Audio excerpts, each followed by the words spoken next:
नमस्कार, मैं हिमांशु तिवारी आपका अपने चैनल गाइडेंस पॉइंट में स्वागत करता हूं। इस चैनल के माध्यम से आपको वह कंटेंट मिलेगा जिसको आप ढूंढते रहते हैं। बात करते हैं शिक्षण के क्षेत्र से, तो शिक्षण के क्षेत्र में मैं आपको अपने विगत 7 वर्षों के अनुभव को साझा करूंगा, जिससे आपको अपने लक्ष्य के लिए भटकना नहीं पड़ेगा। चलिए समय को बर्बाद ना करते हुए आगे चलते हैं। तो आगे बढ़ते हैं और समझते हैं। आज का टॉपिक है भारत का परिचय। भारत के परिचय के संदर्भ में ये आज हमारी पहली क्लास है, तो आज का सेशन शुरू करते हैं। तो आज का टॉपिक है भौगोलिक तथ्य। भारत का भौगोलिक संरचना कैसा है, आज हम समझते हैं। भारत, जिसका क्षेत्रफल 32,87,263 वर्ग किलोमीटर है। फिर से एक बार समझिएगा, 32,87,263 किलोमीटर, इसको नोट कर लीजिएगा। इसी के साथ यह विश्व का 7वां बड़ा देश बन जाता है।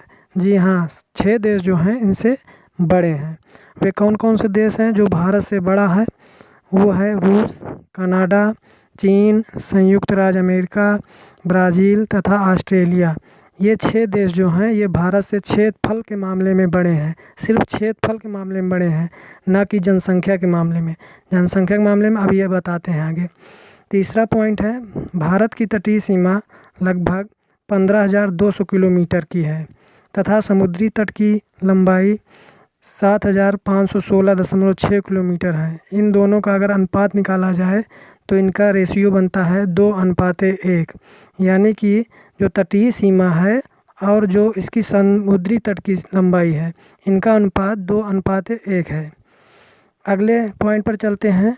भारतीय राज्यों में गुजरात की समुद्री तट की लंबाई, जो कि लगभग 1600 किलोमीटर की है, सबसे ज़्यादा है। क्वेश्चन आपके पास आएगा कि भारत की तटीय सीमा सबसे लंबी किस राज्य की है, तो आप बताएंगे गुजरात। गुजरात राज्य की तटीय सीमा सबसे ज़्यादा है। नेक्स्ट पॉइंट पर चलते हैं। भारत का दक्षिणम छोर कन्याकुमारी है। इंदिरा पॉइंट 2004 की सुनामी से पहले भारत का दक्षिणी छोर था। 2004 के सुनामी के पहले जो इंदिरा पॉइंट था ये भारत का दक्षिणी छोर था, लेकिन अब जो है वो भारत का दक्षिणी छोर कन्याकुमारी है। चलिए नेक्स्ट पॉइंट की बात करते हैं। जिन देशों के साथ भारत की तटीय सीमा है वे हैं पाकिस्तान, अफ़गानिस्तान, चीन, नेपाल, भूटान, म्यांमार तथा बांग्लादेश। यानी ये देश भारत के साथ अपने सीमा जो है साझा करते हैं। कौन कौन से देश फिर से समझते हैं? पाकिस्तान, अफ़गानिस्तान, चीन, नेपाल, भूटान, म्यांमार तथा बांग्लादेश। ये जो हमारे देश हैं ये हमारे भारत के साथ अपने सीमा साझा करते हैं। भारत की सबसे लंबी सीमा बांग्लादेश के साथ है, जो लगभग 4,000 किलोमीटर की है। जो भारत की सबसे लंबी सीमा लगती है वो बांग्लादेश के साथ लगती है।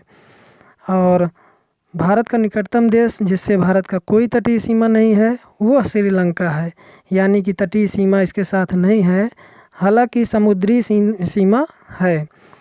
भारत और श्रीलंका के बीच में पाक स्ट्रेट तथा मन्नार की खाड़ी को जोड़ती है समुद्री नहर। जैसा कि अभी हमने बताया कि एक समुद्री नहर है जो भारत और श्रीलंका को जोड़ती है, जिसको हम पाक स्ट्रेट या फिर मन्नार की खाड़ी भी बोलते हैं।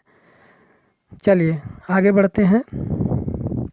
अब बात करते हैं भारत की जनसांख्यिकी तथ्य, यानी भारत की जनसंख्या के जो आंकड़े हैं वो क्या हैं।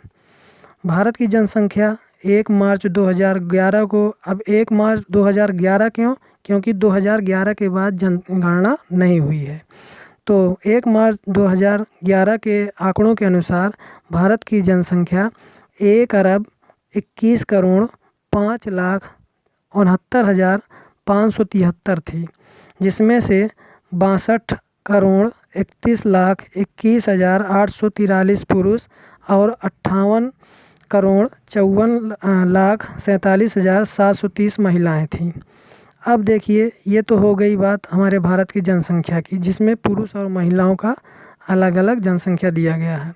फिर नेक्स्ट पॉइंट है, भारत के पास विश्व के कुल वर्गफल का 13.579 करोड़ वर्ग किलोमीटर का 2.4% हिस्सा है। यानी कि जो ज़मीन है भारत के पास वो कुल क्षेत्रफल का, विश्व के कुल क्षेत्रफल का 2.4% है। ये ध्यान दीजिएगा, क्वेश्चन आता है बहुत कि भारत का क्षेत्रफल कुल देश विश्व के क्षेत्रफल का कितना है, तो आप बताएंगे 2.4। और अगर ये पूछा जाए कि वर्गफल कितना है यानी क्षेत्रफल कितना है, तो आप बताएंगे 13.579 करोड़ वर्ग किलोमीटर। चलिए, भारत के लिंग अनुपात की बात किया जाए तो भारत का जो लिंग अनुपात है वह प्रति 1000 पुरुषों के पीछे 943 महिलाएं हैं। यानी 1000 पुरुष हैं तो वहाँ पर 943 महिलाएं हैं। इनका रेशियो है, रेशियो काट के आप निकाल सकते हैं। आगे बढ़ते हैं, हम नेक्स्ट टॉपिक पर बात करते हैं। नेक्स्ट पॉइंट है हमारा भारत की कुल साक्षरता दर, यानी कुल पढ़े लिखे भारत में कितने हैं। तो भारत के जो कुल साक्षरता दर है वो भैया है 74.04%। 74.04%, यानी ये 74 टोटल जनसंख्या का परसेंटेज अगर पढ़े लिखों का निकाला जाए तो 74.04% है, जिसमें से 82.14% पुरुष हैं और 65.46 महिलाएं हैं जो कि पढ़ी लिखी हैं। नेक्स्ट पॉइंट है विश्व की 40% आबादी 3 सबसे अधिक आबादी वाले देश जैसे कि चीन, अमेरिका, भारत में रहती हैं। यानी विश्व में सबसे ज़्यादा आबादी जो है इन्हीं 3 देशों में रहती हैं। सबसे पहला देश जो है सबसे ज़्यादा आबादी वाला वो है चीन, जिसमें कि 134 करोड़ लोग रहते हैं। हालांकि अब भारत बन चुका है, ये चीन को भी पिछाड़ चुका है, लेकिन आंकड़ों की अभी पिछले आंकड़ों के हिसाब से 134 करोड़ जो है चीन पहले नंबर पर है। दूसरे नंबर पर है हमारा अमेरिका, जिसमें कि 30 दशमलव, दूसरे नंबर पे नहीं, ये दूसरे नंबर पे तो भारत है, ये जो है 30.87 करोड़ ये तीसरे नंबर पर है। ठीक है, और भारत 121 करोड़ लोगों के हिसाब से दूसरे नंबर पर है। लेकिन अब ये फर्स्ट पे आ गया है, ये ध्यान रखिएगा, ये फर्स्ट पे आ गया है। अभी हाल ही के आंकड़ों के अनुसार ये फर्स्ट नंबर का है और चीन हमारा चला गया है दूसरे नंबर पर, ये नोट कर लीजिएगा। अब देखते हैं 1991 की जनगणना, 1991 तक की जनगणना पर 1 मार्च की सूर्योदय का समय था। 2001 से यह समय 1 मार्च 00:00 बजे कर दिया गया। तो इस सेशन का कंटेंट आपको कैसा लगा ये कमेंट में ज़रूर करिएगा, और इसी तरह की आगे की जानकारी प्राप्त करने के लिए चैनल को सब्सक्राइब अवश्य कर लीजिएगा। धन्यवाद।